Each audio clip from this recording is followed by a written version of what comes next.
dan sejahtera Allah yang melampaui akal manusia selalu menyertai kehidupan kita. Pagi hari ini, sebelum kita mendengar firman Allah, mari kita tundukkan diri dan kita berdoa. Tuhan Yesus, pagi hari yang indah ini kami datang untuk menyembah, karena Engkau adalah satu-satunya Allah, satu-satunya Tuhan dan Juru Selamat kami. Hari ini kami berserah, kami mohon tuntunan Tuhan, sehingga hidup kami semakin hari semakin bercahaya. Hidup kami mampu menjadi terang dan garam di tengah-tengah masyarakat yang sedang menghadapi coronavirus. Tuhan lindungi, Tuhan jaga, Tuhan pelihara, sehingga kami ada dan mempermuliakan nama-Mu. Kami siap mendengar firman-Mu. Dalam nama Tuhan Yesus Kristus kami telah berdoa. Amin. Bapak Ibu Saudara yang dikasihi di dalam Tuhan, pagi hari ini kita akan bersama-sama membaca firman Allah yang kita temukan di dalam kitab Mazmur pasal 84 ayat 1 sampai ayat yang ke-9. Untuk pemimpin biduan menurut lagu Gidit Mazmur Bani Korah 2. Betapa disenanginya tempat kediaman-Mu ya Tuhan semesta alam. Jiwaku hancur karena merindukan pelataran-pelataran Tuhan. Hatiku dan dagingku bersorak-sorai kepada Allah yang hidup. Bahkan ayat 4, burung pipit telah mendapat sebuah rumah, dan burung layang-layang sebuah sarang, tempat menaruh anak-anaknya pada mezbah-mezbah-Mu ya Tuhan semesta alam, ya Rajaku dan Allahku. Ayat yang kelima, berbahagialah orang-orang yang diam di rumah-Mu, yang terus-menerus memuji-muji Engkau. Selah. Ayat 6, berbahagialah manusia yang kekuatannya di dalam Engkau, yang berhasrat mengadakan ziarah. Ayat yang ke-7, apabila melintasi lembah bakar, mereka membuatnya menjadi tempat yang bermata air. Bahkan hujan pada awal musim menyelubuhinya dengan berkat. Dan mereka berjalan makin lama makin kuat, hendak menghadap Allah di Sion. Ayat 9, ya Tuhan Allah semesta alam, dengarkanlah doaku, pasanglah telinga-Mu, ya Allah Yakub. Selah. Pagi hari ini, ayat di dalam kitab Mazmur 84 ayat 1 sampai 9. Bila kita mempelajarinya, saya akan membagi menjadi beberapa bagian. Namun hari ini saya ingin membaginya menjadi 3 bagian. Yang pertama, saya ingin beri judul khotbah saya Bani Korah. Yang kedua adalah, ada apakah di rumah Tuhan? Ketiga, sikap orang yang percaya kepada Tuhan. Dan yang terakhir adalah berawal dari hina menuju kepada yang mulia. Puji Tuhan, hari ini saya akan berbicara tentang Bani Korah. Berbicara tentang Bani Korah, atau yang pertama dalam ayat 1 saya membaca, untuk pemimpin biduan, menurut lagu Gidit Mazmur Bani Korah. Yang pertama saya ingin bahas yaitu kitab Mazmur. Kitab Mazmur ini diberi judul asli bahasa Ibrani-nya. Menurut bahasa Ibrani adalah Tehillim. Artinya puji-pujian. Maka di dalam Efesus pasal 5 ayat 19 mengatakan demikian. Dan berkata-katalah seorang kepada yang lain dalam Mazmur, kidung-kidung, puji-pujian dan nyanyian rohani. Bernyanyilah dan bersoraklah bagi Tuhan dengan segenap hati. Tehillim atau puji-pujian adalah bentuk jamak maskulin dari nomina feminin. Bila yang feminin istilahnya bukan tehillim, tapi tehilah. Artinya sama pujian. Dari kata tehilah ini maka muncul bahasa Arab yang namanya tahlil, yang mungkin sering kali kita jumpai, kita dengar, ayo kita tahlilan. Maksudnya adalah ayo kita puji, memuji Tuhan. Kata tehilah ini berasal dari kata dasar halal, hilah, tehilah, halal, yaitu artinya memuji. Makanya disebut juga ketika kita memuji ada istilah haleluya, yaitu pujilah Tuhan. Jadi Mazmur adalah puji-pujian umat kepada Tuhan yang sesuai dengan kehendak Tuhan dan rencana Tuhan.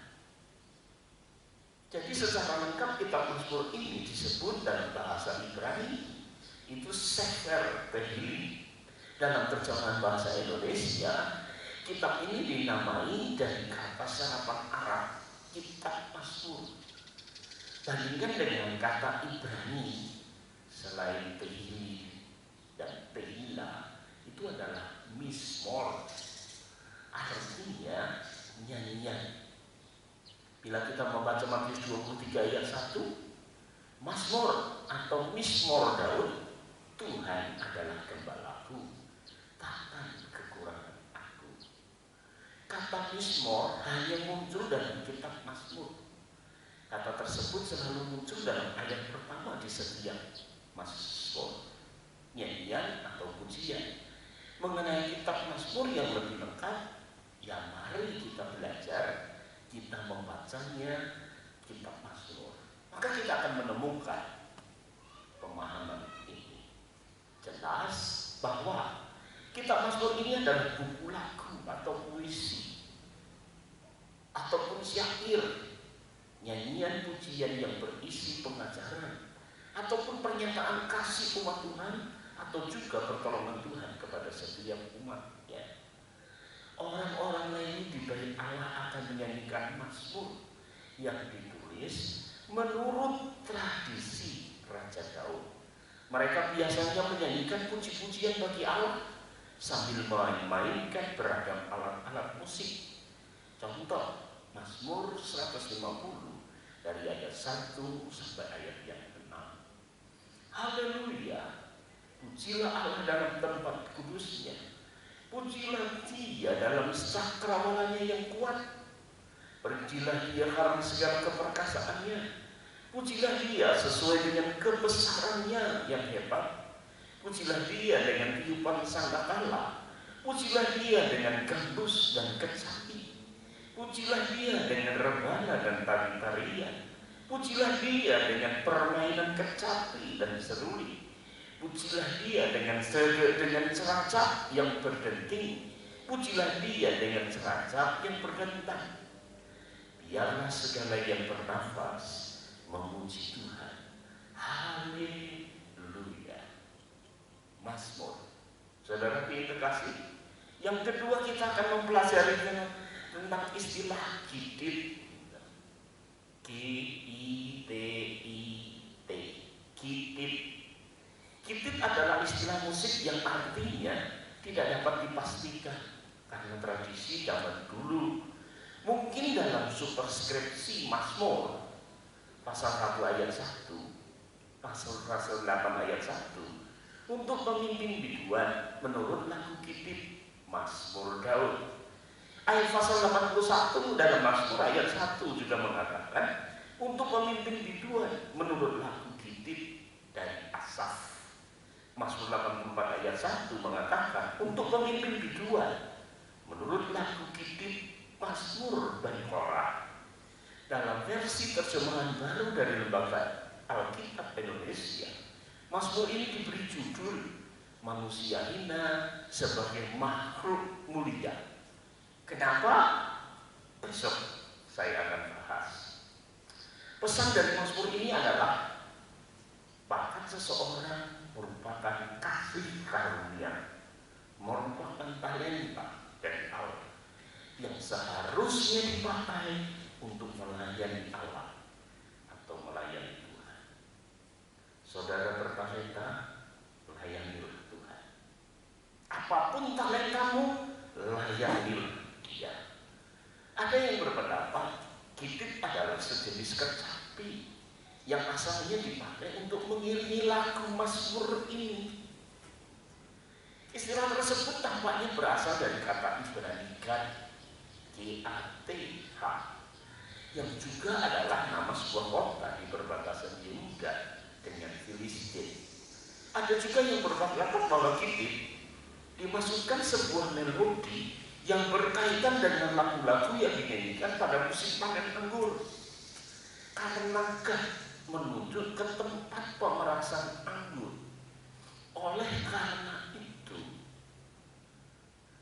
Septu Aginta Yunani dan Vulgata Latin menerjemahkan gitar adalah sebagai tempat-tempat pemerasan anggur.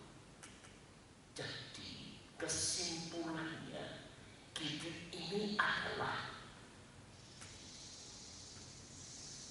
lagu sukacita yang dinyanyikan adanya panen anggur, saudara-saudara. Dan kemudian yang ketiga, adanya sukacita. Yang ketiga, Bani Korah. Ini yang sangat penting pagi hari ini. Saya ingin menyampaikannya dengan cukup detail tentang Bani Korah. Korah dalam bahasa aslinya Ibrani Korah, K-O-R-A-H. Bahasa Yunaninya Kore. Nama orang dari bahasa Ibrani ini artinya gundul atau es ataupun embun beku. Kata Korah seluruhnya disebutkan 44 kali dalam Alkitab Kristen bahasa Indonesia versi terjemahan baru. Namun ada juga yang mengartikan Korah itu adalah keberanian. Salah seorang dan Korah yang dimaksud ini adalah salah seorang dari tuan rumah Israel, sekaligus keturunan Lewi, keturunan Kehat dari keluarga Yisya yang ditugaskan khusus bagi Allah. Tugas Lewi secara turun menurun antara lain memasang dan membongkar kemah suci. Saudara bisa membaca Bilangan 1 ayat 51. Oleh sebab itu mereka pun diharuskan untuk berkemah di sekeliling kemah suci. Bila kita melihat tabernakel yang kotak itu,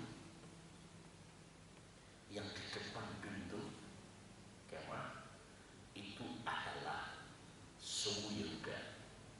Kanan kiri belakang itu ditentukan oleh Allah kemah daripada orang Lewi. Kemah ini adalah untuk Merari, Kehat, dan lain sebagainya. Ada 3 untuk saudara yang kasih di dalam Tuhan. Oleh sebab itu mereka diharuskan berkemah di sekeliling kemah suci tersebut. Tujuannya supaya mereka mudah merawat dan memelihara kemah suci bagi keselamatan Israel. Itu ayat 53 dalam Bilangan 1. Namun kaum Lewi yang termasuk keturunan Korah harus melayani di bawah pengawasan Harun dan anak-anaknya atas ketetapan Tuhan. Kita membaca Bilangan 3 ayat 32. Adapun pemimpin tertinggi orang Lewi ialah Eliasar anak Imam Harun yang mengawasi mereka, yang memelihara barang-barang kudus. Itulah ketentuan firman Allah.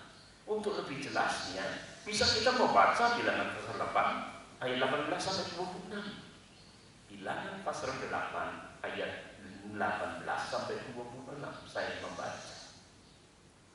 Maka aku mengambil orang Lewi, ganti semua anak sulung yang ada pada orang Israel. Dan aku akan menyerahkan orang Lewi dari tengah-tengah orang Israel sebagai pemberian kepada Harun dan anak-anaknya untuk melakukan segala perkara jabatan bagi orang Israel di kemah pertemuan dan untuk mengadakan pendamaian bagi orang Israel, supaya orang Israel jangan kena tulah apabila mereka mendekat ke tempat kudus. Ayat 20. Lalu Musa dan Harun dan segenap umat Israel melakukan yang demikian kepada orang Lewi, tepat seperti yang diperintahkan Tuhan kepada Musa mengenai orang Lewi. Demikianlah dilakukan orang Israel kepada mereka. Ayat 21, orang Lewi itu menghapus dosa dari dirinya dan mencuci pakaian mereka.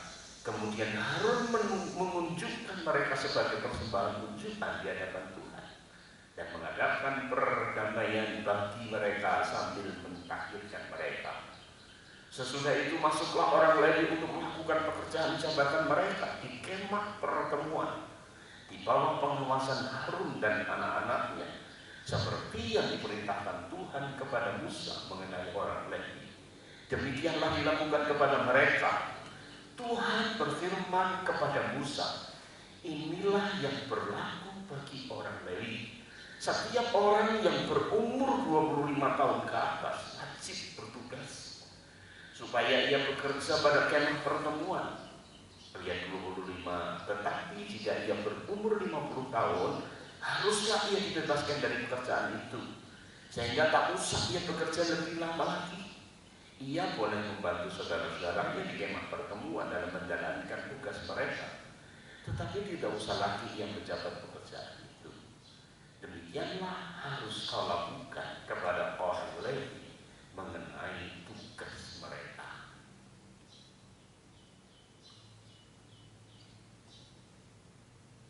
Nama Korah di Alkitab paling sedikit itu ada orang dalam Alkitab ada 4. Yang pertama, Korah bin Esau, maksudnya putra Esau, yang ketiga dari istrinya.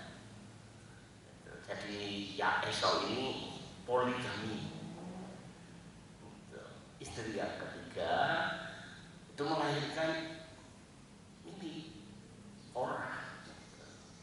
Bila kita membaca Kejadian pasal 36 ayat 5, 14, 18, 1 Tawarik 1 ayat 35, di sana kita menemukan istri Esau namanya Oholibama, anak Sibeon. Korah lahir di tanah Kanaan sebelum Esau pindah ke pegunungan Seir dan menjadi salah satu kepala kaum di Edom tahun 1790 sebelum Masehi. Yang kedua, Korah juga adalah salah satu kepala-kepala kaum Elifas di tanah Edom. Dari keturunan ada anak Elon, orang Het, istri Esau yang lain. Kejadian 36 ayat yang ke-16. Jadi di sini beda, orangnya sama, tapi yang satu anak Sibeon, yang satunya keturunan ada anak Elon. Sama-sama dari Esau. Bapak Ibu Saudara kasih. Dan Korah yang ketiga adalah salah satu putra Hebron dalam 1 Tawarik 2 ayat yang 43. Dan kemudian Korah yang terakhir, yang keempat. Korah di sini adalah bin Hisan, bin Kehat, bin Lewi. Kita bisa membacanya dalam Keluaran 6 ayat 21. Beserta Datan dan Abiram, anak-anak Eliab, Jadi anak Eliab ini yang dua ini anaknya ada beberapa. Dan On bin Pelet, On anak Pelet. Ketiganya orang Ruben, maksudnya keturunan dari Ruben, mengajak orang-orang berjumlah 250 untuk memberontak terhadap kepemimpinan sepupunya sendiri, yaitu Musa dan Harun di padang gurun. Akibatnya ia dan para pengikutnya mati ditelan bumi dan dibakar api. 250 orang. Tetapi anak-anak Korah tidaklah semuanya mati. Rupanya penyebab pemberontakan ini adalah kecemburuan dan iri hati Korah dan pengikutnya, karena tidak dimasukkan ke dalam jabatan imam. Posisi Korah sebagai pemimpin pemberontakan menunjukkan karakternya yang angkuh dan ambisius, serta suka membantah. Dalam Perjanjian Baru namanya itu disebut atau ditransliterasi ke dalam bahasa Yunani, disebutkan sebagai contoh perbuatan durhaka, serta dikaitkan setara dengan Kain dan Biliam. Itu tertulis dalam kitab Yuda 1 ayat 11. Anak-anak Korah, Asir, Elkana, Abiasap, dan itulah kaum orang Korah. Keturunan anak-anak Korah bin Yisar bin Kehat bin Levi yang tidak ikut dalam pemberontakan dan kemudian berpartisipasi aktif dalam pelayanan di Kemah Suci, Allah mengizinkan karena mereka memiliki tugas sedemikian. Mereka terutama bertugas di perkemahan Tuhan sebagai penjaga pintu bait Allah. Dan setelah Kemah Suci, tabernakel tidak ada, mereka sudah pindah ke tanah Israel.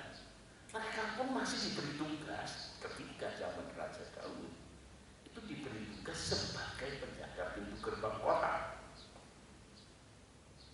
Ketika mereka berada di bait Allah, maksudnya di tabernakel, mereka itu diberi kepercayaan untuk mengolah roti. Seperti seorang yang bernama Matika, salah seorang lagi anak sulung Salum orang Korah itu, dalam 1 Tawaris 9 ayat 31, serta menyanyikan puji-pujian bagi Tuhan. Sejumlah nyanyian pengajaran atau kasih dan mazmur mereka dicatat di dalam kitab Mazmur. Pasal 42, 45, 46, 47, 48, 84, 87, 88. Itulah terjadinya nyanyian pengajaran kasih dari Korah. Untuk lebih jelasnya, mari kita akan membaca bersama-sama Bilangan pasal 16 ayat 1 sampai 10. Saudara memperhatikan, saya membacanya. Korah bin Yisar bin Kehat bin Levi beserta Datan dan Abiram anak-anak Eliab dan On bin Pelet. Ketiganya, maksudnya bukan Korah, teman-temannya itu adalah orang Ruben atau keturunan Ruben, anak sulung daripada Yakub, mengajak orang-orang untuk memberontak melawan Musa beserta 250 orang Israel. Pemimpin-pemimpin umat itu, yaitu orang-orang yang dipilih oleh rapat, semuanya orang-orang kenamaan. Maka mereka berkumpul mengurumuni Musa dan Harun serta berkata kepada keduanya, sekarang cukuplah itu. Segenap umat ini adalah orang-orang kudus dan Tuhan ada di tengah-tengah mereka. Mengapakah kamu meninggikan dirimu di atas jemaat Tuhan? Ketika Musa mendengar hal itu, sujudlah ia. Dan ia berkata kepada Korah dan segenap kumpulannya, besok pagi Tuhan akan memberitahukan siapa kepunyaannya dan siapa yang kudus. Dan ia akan memperbolehkan orang itu itu mendekat kepadanya. Orang yang akan dipilihnya akan diperbolehkannya mendekat kepadanya. Perbuatlah begini, ambillah perbaraan-perbaraan, hai Korah, dan kamu segenap kumpulannya yang tadi dikatakan 250. Bubuhlah api ke dalamnya dan taruhlah ukupan di atasnya di hadapan Tuhan pada esok hari. Dan orang yang akan dipilih Tuhan, dialah yang kudus. Cukuplah itu, hai orang-orang Lewi. Lalu berkatalah Musa kepada Korah, cobalah dengar, hai orang-orang Lewi, keturunan Lewi, belum cukupkah bagimu bahwa kamu dipisahkan oleh Allah Israel dari umat Israel dan diperbolehkan mendekat kepadanya, supaya kamu melakukan pekerjaan pada kemah suci Tuhan dan bertugas pada umat itu untuk melayani mereka. Ayat terakhir pun, dan bahwa engkau diperbolehkan mendekat bersama-sama dengan semua saudaramu Bani Lewi, dan sekarang mau pula kamu menuntut jabatan atau pangkat imam lagi. Bilangan 26 ayat 10 dan 11 tadi 16. Tapi bumi membuka mulutnya dan menelan mereka sama-sama dengan Korah ketika kumpulan itu mati, ketika 250 orang itu dimakan api, sehingga mereka menjadi peringatan. Tetapi anak-anak Korah tidaklah semuanya mati. Dari nas di atas kita tahu bahwa Korah masih cicitnya. Cicit itu berarti keturunan yang keempat dari Lewi. Dan kemudian itu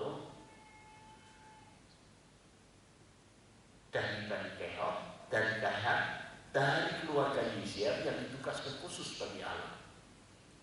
Tugas keturunan Lewi secara umum turun-menurun antara lain memasang dan membongkar kemah suci. Mereka diharuskan untuk berkemah di sekeliling kemah suci tersebut. Mereka harus merawat dan memelihara kemah suci dan barang-barang kudus di dalamnya bagi keselamatan Israel. Maksudnya seluruh peralatan. Namun, kaum Lewi termasuk Korah harus melayani di bawah pengawasan Harun dan anak-anaknya yang ditetapkan Tuhan sebagai imam sesuai Bilangan 8 ayat 19 sampai 22 tadi.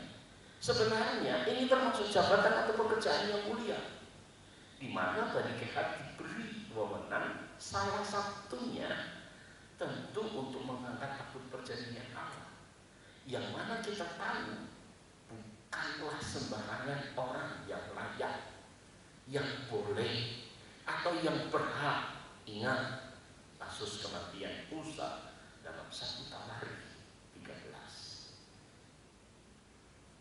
Kenapa orang memberontak? Apakah yang diberontak Musa atau Harun? Bukan.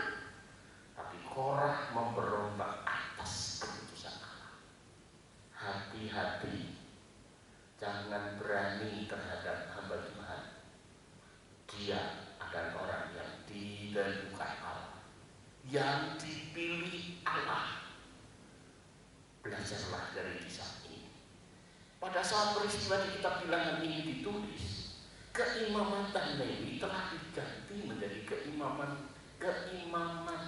Harun dan keturunannya laki-laki. Ini adalah ketetapan Tuhan sendiri, karena Tuhan melihat peran setiap ayah yang sudah mulai tidak efektif, kemudian digantikan dengan imam orang Lewi dan dijelaskan lebih detail oleh Musa dan Harun atas petunjuk Tuhan. Imamat orang Lewi dipimpin oleh Harun. Korah yang masih satu suku dengan Musa dan Harun, yaitu Lewi dan Bani Kehat, mengajak 3 orang keturunan Ruben untuk melawan Musa dan Harun. Korah tidak setuju Allah mengangkat Musa sebagai pemimpin bangsa Israel, dan Harun serta keturunannya menjadi sebagai imam yang boleh mendekat ke kemah suci. Maksud Korah sebagaimana yang dinyatakannya, segenap umat ini adalah orang-orang kudus. Bukan hanya kamu Harun dan Musa yang telah ditetapkan Allah. Kenapa mereka berani? Adakah hubungan apa dengan Musa dan Harun? Bila kita mempelajari Alkitab, Korah itu masih ada hubungan saudara dekat dengan Musa, Harun, ataupun dengan Miriam. Musa, Harun, dan Maryam, mereka bertiga adalah anak Amram dan Yokebed yang juga keturunan orang Lewi. Jadi mereka semua sama-sama keturunan Lewi. Kenapa ada 3 orang suku Ruben? Ruben adalah anak pertama dari Yakub dan Leah. Yang kedua adalah Simeon. Sedangkan Lewi anak yang ketiga. Jadi mereka ini sebenarnya masih satu trak. Yang paling sulung Ruben, anak kedua Simeon, anak ketiga Lewi. Simbahnya Pak Yakob, istrinya Leah. Bapak Ibu saudaraku yang kekasih di dalam Tuhan. Jadi di sini kita melihat hubungan mereka itu sangat dekat. Ruben ketika hidup pernah salah, yaitu melakukan hubungan seksual dengan istri Yakob. Walaupun bukan Leah, oleh sebab itu dicabut kesulungannya. Simeon bersepakat dengan Lewi di Kejadian 34. Maka saudara akan membaca orang-orang Sikem, khususnya Hemor, itu menculik Dina. Siapakah Dina? Dina adalah adik mereka.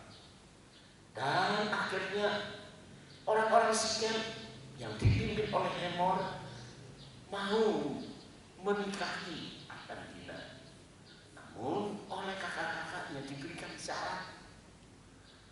Kita akan berbaikan, kita akan persaudaraan bila seluruh laki-laki orang Sikem harus sunat. Oleh sebab itu mereka bersedia, orang-orang Sikem termasuk Hemor. Ketika mereka sudah sunat, 3 hari kemudian, di saat mereka sedang sangat kesakitan, maka Simeon dan Lewi mengangkat pedang, kemudian dibunuh seluruh laki-laki orang Sikem. Saudara tahu tanggapan Yakub, dan Yakub berkata kepada Simeon dan Lewi dalam Kejadian 34 ayat 30, kamu telah mencelakakan aku dengan membusukkan namaku kepada penduduk negeri ini, kepada orang Kanaan dan orang Feris. Padahal kita ini hanya sedikit jumlahnya. Apabila mereka bersatu melawan kita, tentulah mereka akan memukul kita. Dan kita akan dipunahkan, aku beserta seisi rumahku. Bapak Ibu saudara, bila kita melihat ayat ini, ada pembelajaran yang harus kita waspadai. Kesalahan nenek moyang kita akan terus berlanjut dan kemudian bertambah semakin besar dalam anak kita. Kemudian kita membahas apa sih tujuan pemberontakan Korah. Sebenarnya telah terselip di ayat 10. Mereka menuntut jabatan imam atau pangkat imam. Sebenarnya Bani Kehat telah diberi tugas yang sangat terhormat, termasuk Korah ini. Anak Kehat itu adalah nenek mereka, yaitu pengangkut tabut perjanjian. Tetapi nampaknya Korah tidak puas dan masih ingin menuntut jabatan imam yang sudah telah ditetapkan kepada Harun dan keturunannya. Oleh sebab itu hukuman Tuhan dicabutkan.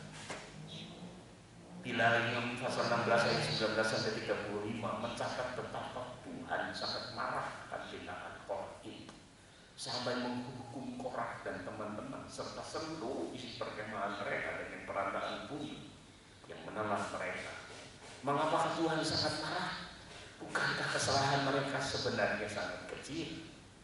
Yaitu hanya menuntut menjadi imam. Maaf, mungkin saya bisa jelaskan. Sebenarnya keinginan mereka itu baik, namun bertolak belakang dengan ketentuan atau ketetapan Tuhan. Siapa sih yang tak ingin jadi direktur? Kalau awalnya hanya pegawai biasa, siapa sih yang tak ingin jadi pemimpin? Kalau pertama awalnya hanyalah bawahan, kan keinginan baik. Bapak Ibu Saudara dikasih, tetapi caranya ini yang salah. Apanya yang salah? Caranya. Dia memprovokasi teman-temannya dan kemudian mengadakan pemberontakan. Padahal itu sudah menjadi ketentuan, sudah menjadi ketetapan Tuhan. Makanya Tuhan murka. Jawabannya adalah karena mereka telah menganggap remeh jabatan imam yang sedang Allah konsepkan.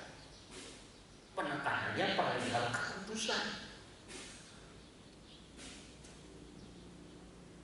Memang mereka menjaga kekudusan, tetapi kekudusan takaran Tuhan buat Harun itu sebenarnya ada tingkatan yang lebih tinggi, sehingga menganggap semua orang Israel itu boleh atau mampu untuk menjadi imam seperti Korah dan keturunannya, tersebar dengan 2 orang anak Elia dan 1 anak orang Pelet yang namanya On.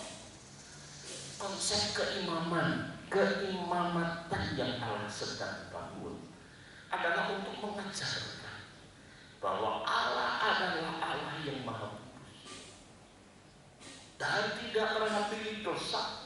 Mau sekecil apapun juga, siapapun yang mengambil Allah harus melalui proses penyucian diri terlebih dahulu. Hal ini dibutuhkan setelah manusia jatuh ke dalam dosa. Ketetapan Tuhan perihal jabatan imam pada mulanya sebenarnya Allah menetapkan setiap ayah menjadi imam atas keluarganya dan penjaga kebenaran, yaitu harus tetap percaya bahwa Allah segera mengendaki janjinya mengirim juru selamat yang akan menanggung dosa manusia. Kemudian posisi ini Tuhan gantikan pada saat Taurat Tuhan tertulis disampaikan. Harun dan keturunannya laki-laki akan menjadi imam, sedangkan bangsa Israel ditugaskan sebagai tiang penopang dan dasar kebenaran atau disebut TPK. Setelah mereka ditabiskan di Gunung Sinai, tiang penopang dan dasar kebenaran, artinya seluruh bangsa di dunia dapat mengenal kebenaran Allah, percaya kepada janji Allah, akan dikirimkannya seorang juru selamat. Ditentukan seberapa bangsa Israel ikut berperan menyinari mereka dengan kebenaran dari Allah. Sampai kapan masa keimamatan Harun berakhir? Sampai yang dijanjikan Allah itu tiba. Bila kita membaca Lukas 16 ayat 16, 24 ayat 24, Matius 13 ayat 11.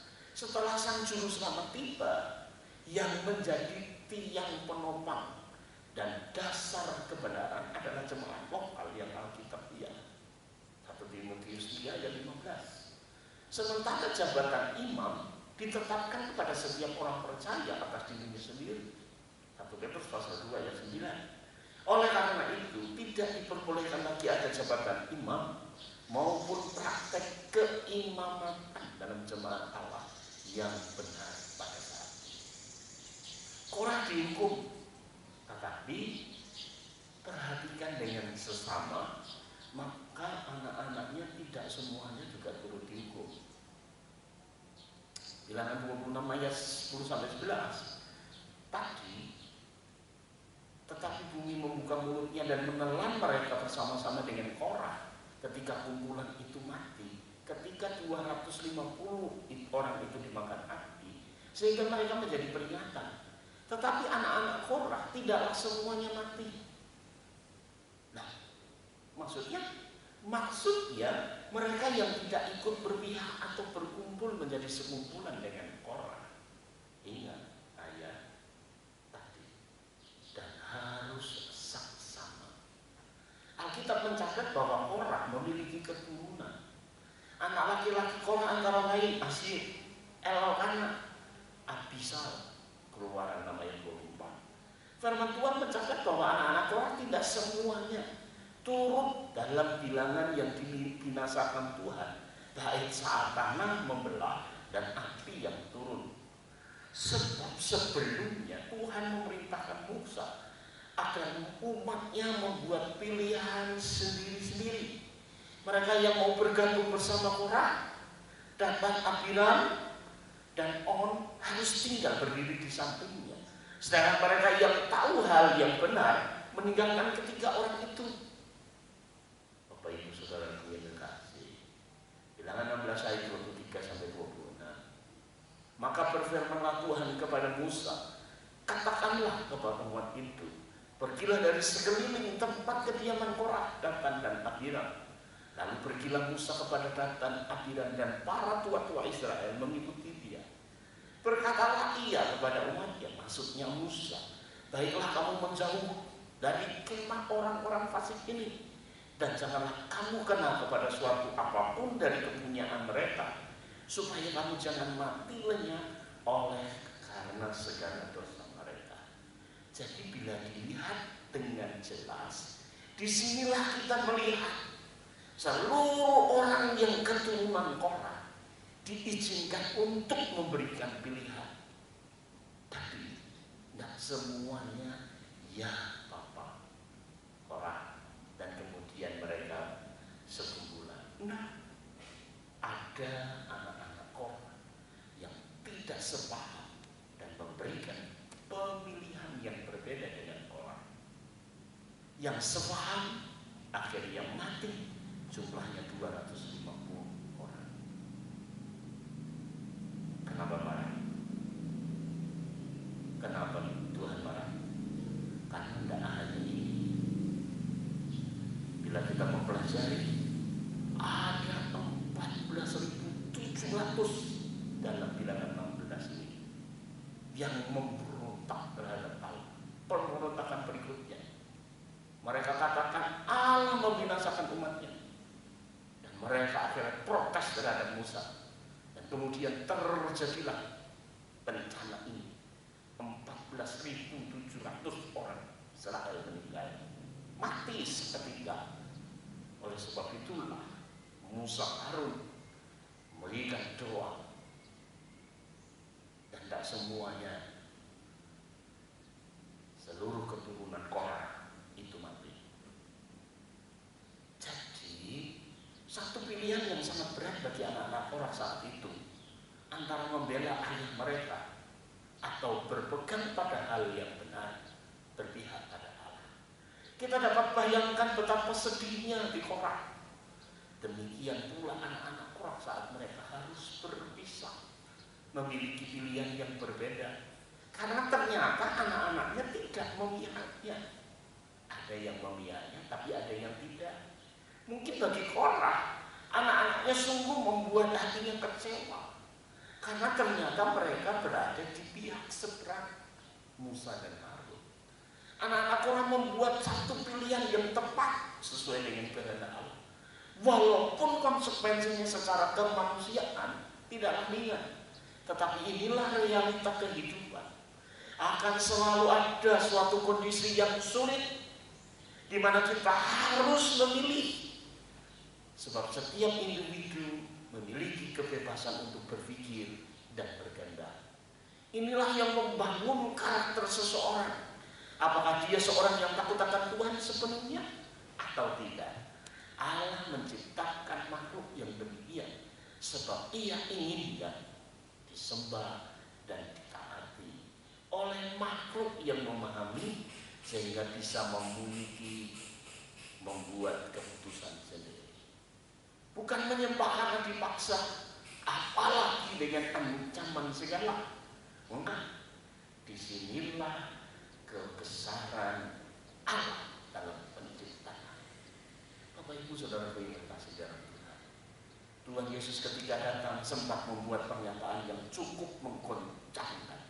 Dalam Matius 10 ayat 34 sampai 37 mengatakan demikian.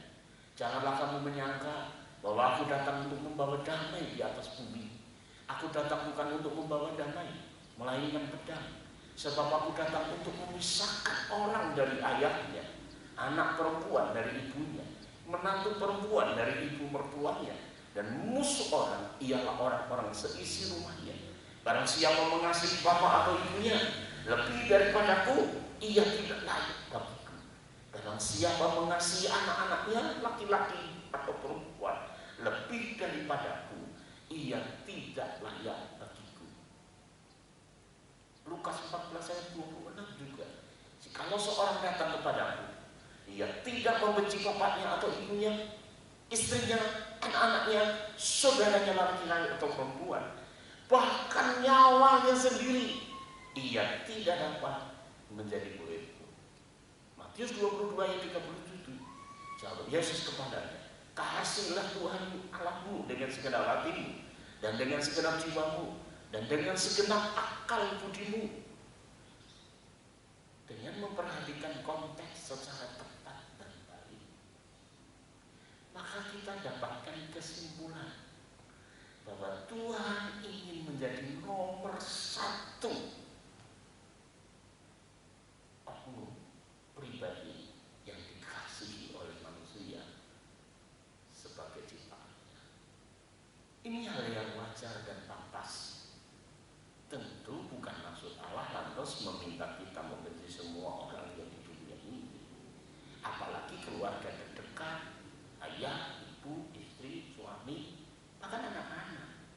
Tetapi maksud konteks di atas akan terjadi suatu kondisi pada orang tertentu yang mana ketika ia ingin ikut kebenaran, hal yang benar, dan dengan demikian mengekspresikan mengasihi Allah, tetapi ada anggota keluarganya yang tidak setuju atau tidak suka, maka ia akan dipandang oleh anggota keluarganya sebagai sesuatu yang membenci mereka atau tidak mengasihi mereka karena tidak sepaham, tidak setuju, tidak seagama dengan mereka.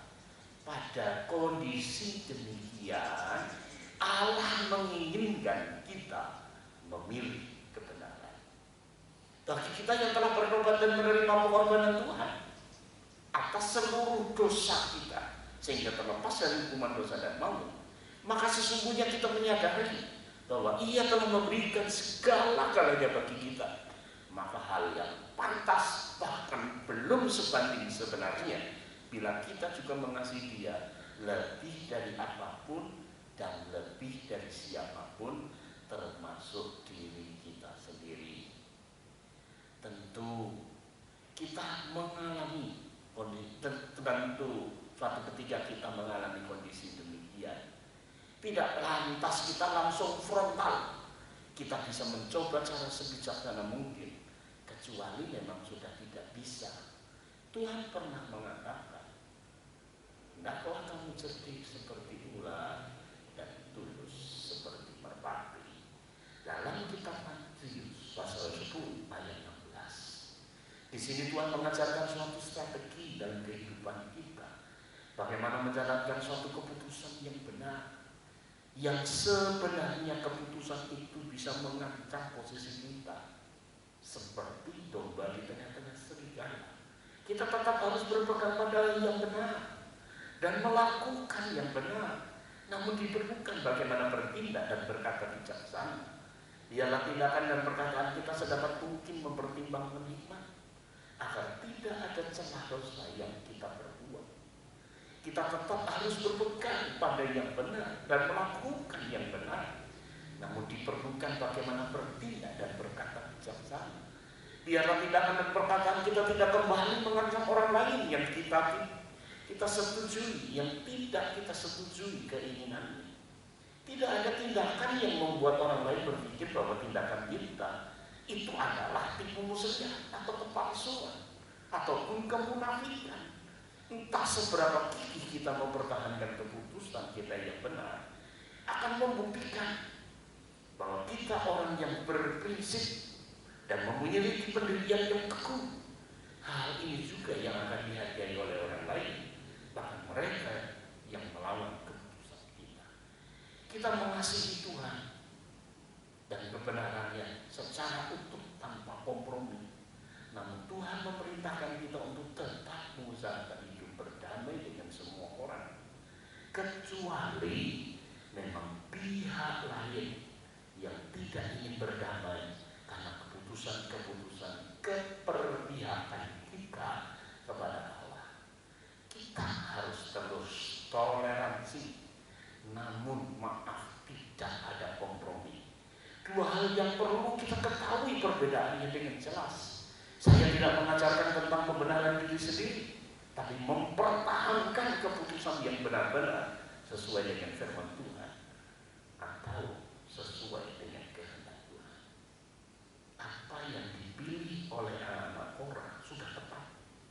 Oleh karena itu, kita temukan di Mazmur, selain nyanyian Daud dan nyanyian Bani Asaf, tercatat juga ada nyanyian Bani Korah. Dalam kitab Mazmur secara eksplisit tertulis 11 kali pernyataan Mazmur menyanyian Bani Korah. Itulah nyanyian anak-anak Korah dan keturunan mereka. Mereka tetap mendapat bagian yang mulia dari Tuhan. Oleh sebab itu, ada beberapa pelajaran dari keputusan anak-anak Korah yang tidak berpihak kepada ayah mereka. Mengenai dosa dan penghukuman, Tuhan sudah jelas mengatur dalam Keluaran 32 ayat 33 terjemahan baru. Tetapi Tuhan berfirman kepada Musa, siapa yang berdosa kepadaku, nama orang itulah yang kuhapuskan dari dalam kitabku. Mazmur 39 ayat 11 atau 12. Engkau menghajar seseorang dengan hukuman karena kesalahannya dan menghancurkan keelokannya seperti gegap. Sesungguhnya setiap manusia adalah kesia-siaan belaka. Kolose 3 ayat 25, perjanjian baru. Barang siapa berbuat kesalahan, ia akan menanggung kesalahannya itu. Karena Tuhan tidak memandang orang. Tuhan menghukum kepada siapa yang bersalah. Ketika Tuhan melihat anak-anak Korah tidak ingin berpihak atau terlibat dalam kesalahan ayah mereka, maka mereka selamat. Keputusan mereka tepat. Dan ini pelajaran besar bagi generasi mereka selanjutnya dan juga untuk kita. Tentu bila mereka seandainya mengingkati jejak Korah, maka hampir dapat dipastikan Bani Korah akan punah dan tidak teringat di masa mendatang atau tidak ada lagi orang Korah. Jadi di sini kita akan menemukan beberapa pelajaran.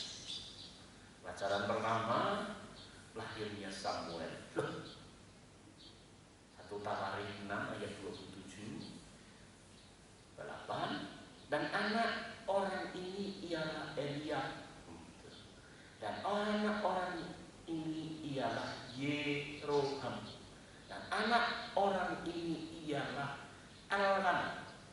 Anak-anak Samuel ialah Yoel, anak sulung, dan anak yang kedua ialah Abia. Ada seorang laki-laki dari Ramataim, Sofi, dari pegunungan Efraim, namanya Elkanah bin Yeroham bin Elihu bin Tohu bin Suf, seorang Efraim.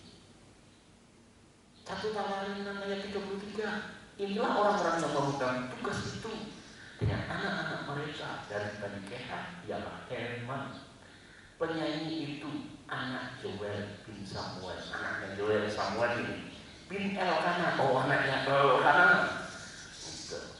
Ini Elkanah bapaknya Samuel bin Yeroham bin Eliab bin Toah bin Suf bin Elkanah bin Mahat bin Amasai bin Elkanah bin Yoel bin Asaria dan selanjutnya.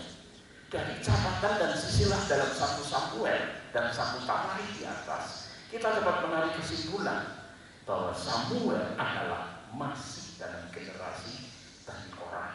Dia adalah keturunan 16 dari Bani Korah. Siapakah Samuel? Seorang yang hebat di mata Tuhan, seorang yang sejak kecil sesudah disampai kurang lebih 2-4 tahun sudah diserahkan oleh ibunya, yaitu Hana, untuk dikhususkan dalam pelayanan Tuhan di bawah bimbingan Imam Eli. Seorang yang mentransisi masa antara hakim dan raja. Dialah hakim terakhir dalam perjanjian lama sebelum akhirnya Tuhan memenuhi permintaan bangsa Israel akan adanya raja dan Saul jadi raja. Samuel yang mengurapi Saul dan juga mengurapi Daud. Samuel adalah satu-satunya tokoh dalam perjanjian lama yang memegang 3 jabatan sekaligus, yaitu imam, nabi, dan hakim. Sungguh 3 jabatan ini adalah tipologi Tuhan Yesus yang datang dari dunia dan memegang 3 jabatan itu, yaitu imam besar, nabi, dan raja yang akan datang. Pelajaran yang kedua, pelayanan pujian bagi Tuhan. Dalam 1 Tawarikh 6:31-33, inilah orang-orang yang ditugaskan oleh Daud memimpin nyanyian di rumah Tuhan sejak takut itu mendapat perhentian di hadapan kemah suci, yaitu kemah pertemuan. Mereka melayani sebagai penyanyi sampai Salomo mendirikan rumah Tuhan di Yerusalem. Mereka melakukan tugas jabatannya sesuai dengan peraturannya. Inilah orang-orang yang memegang tugas itu dengan anak-anak mereka. Pada zaman Raja Daud, Salomo sampai minimal kepada Raja Yosafat, Bani Korah memiliki tempat yang termasuk istimewa bagi kemuliaan Tuhan, yaitu sebagai kelompok paduan suara di kemah suci. Secara khusus Heman, yaitu cucu Samuel, disebut secara eksplisit sebagai penyanyi di rumah kemah suci, lalu dilanjut di bait Allah pada zaman Salomo. Bahkan bukan hanya saat di rumah Tuhan, pada zaman ibadah simbolik ritualistik jasmania di perjanjian lama masih ada konsep rumah Tuhan. Bahkan ketika seluruh bangsa Yuda berkumpul dalam untuk menghadapi peperangan di hadapan Raja Yosafat, para Bani Korah ini memiliki peran sentral sebagai penyemangat dan pemohon penyertaan Tuhan melalui puji-pujian yang mereka gaungkan. Begitu spesialnya peran Bani Korah dalam kitab Mazmur, sehingga tercatat 11 kali hasil puji dan pujian mereka kepada Tuhan dalam berbagai kondisi yang dialami bangsa Israel di zaman Daud. Pelajaran yang ketiga, menjadi kelompok penjaga pintu gerbang. Tentang rombongan para penunggu pintu dari orang Korah ialah dan lain sebagainya. Dan kemudian kita lihat, masih ingat nama Obed Edom? Saudaraku yang dikasih di dalam Tuhan, yang diberkati Tuhan orang pengusaha luar biasa, dia adalah keturunan Korah yang tidak sepaham dengan ayahnya yang namanya Korah. Dan Korah ini ditentukan sebagai penjaga pintu bait Allah, juga sebagai penjaga pintu gerbang, menjadi jaminan keamanan bagi bangsa Israel. Pelajaran yang keempat, pengangkut tabut perjanjian. Ingat, ketika zamannya Daud ada Usa yang mati. Bapak Ibu Saudaraku yang kekasih di dalam Tuhan, jadi kesimpulannya, kita banyak mendapatkan pelajaran dari Bani Korah. Yang pertama,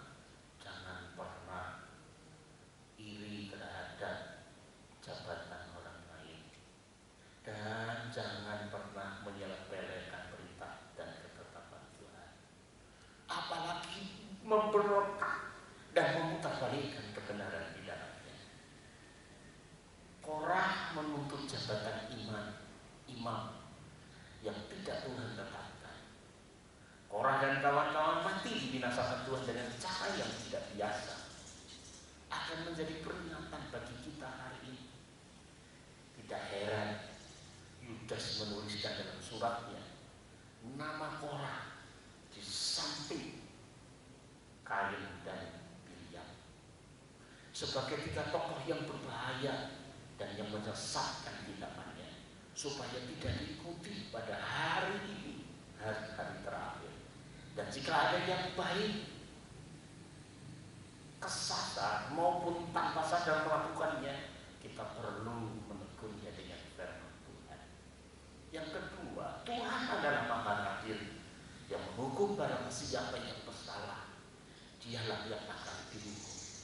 Ketiga, sebagai makhluk yang berkepribadian, terlebih bagi yang sudah sungguh-sungguh diselamatkan lahir baru, kita perlu memiliki karakter yang mengasihi Tuhan sepenuhnya.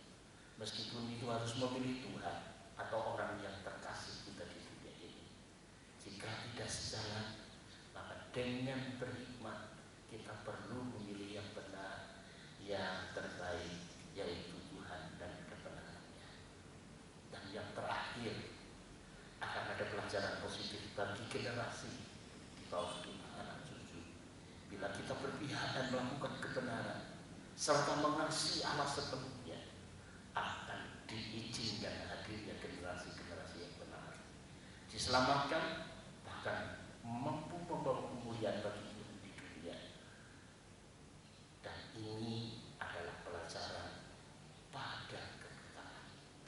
Bila kita peduli pada keselamatan jiwa anak cucu kita, marilah kita berpihak pada kebenaran.